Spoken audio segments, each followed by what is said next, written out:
보기만 해도 식욕, 눈 뜨고 코 베이징? 그냥 중국이 매달 다 가져가라고 하자. 모두 들어보신 이야기죠?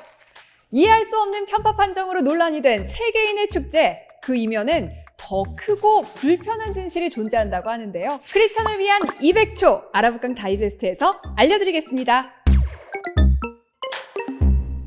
지난 2월 4일 베이징에선 화려한 개막식이 열렸지만 이를 바라보는 국제사회의 시선은 엇갈렸습니다. 미국과 영국, 호주 등 여러 국가는 인권 문제를 이유로 정치 인사를 파견하지 않는 외교적 보이콧에 나섰고, 개막식에 참여한 정상급 인사는 2008년과 비교하면 3분의 1 정도로 급감했죠.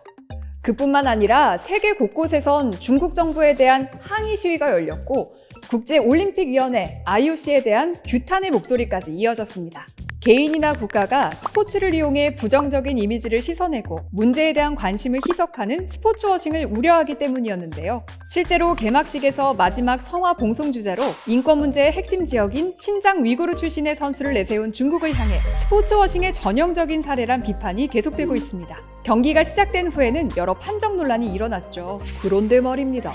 중국 포털 사이트와 SNS에선 한국의 문제 제기를 비판하는 글들이 쏟아졌고, 한국 연예인 또는 한국 선수의 SNS까지 찾아와 이른바 악플 테러를 하는 현상이 벌어졌습니다. 중국 내 강화된 애국주의 교육을 받은 1990년대와 2000년대에 출생한 세대들이 그 중심에 있고 점점 그 영역을 확대하고 있다고 전문가들은 전합니다. 바로 이들이 중국 공산당이 핵심 지지층으로 보는 세대이기도 합니다.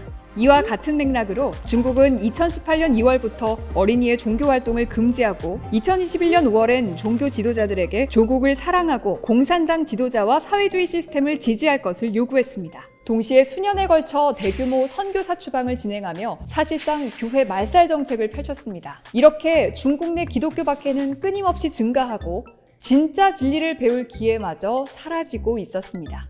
중국에 대한 국제적 관심이 뜨거운 지금, 이 관심이 신앙의 자유로 변할 수 있는 진짜 응원과 진짜 기도가 필요한 건 아닐까요? 전혀 변화될 수 없는 사람과 민족마저 새롭게 하시는 진리를 우리는 아니까요? 박해의 파도가 덮쳐올 때마다 소망과 생명을 전해주시는 주님을 바라보며 지금까지 아라브강 다이제스트 박세나였습니다. 감사합니다.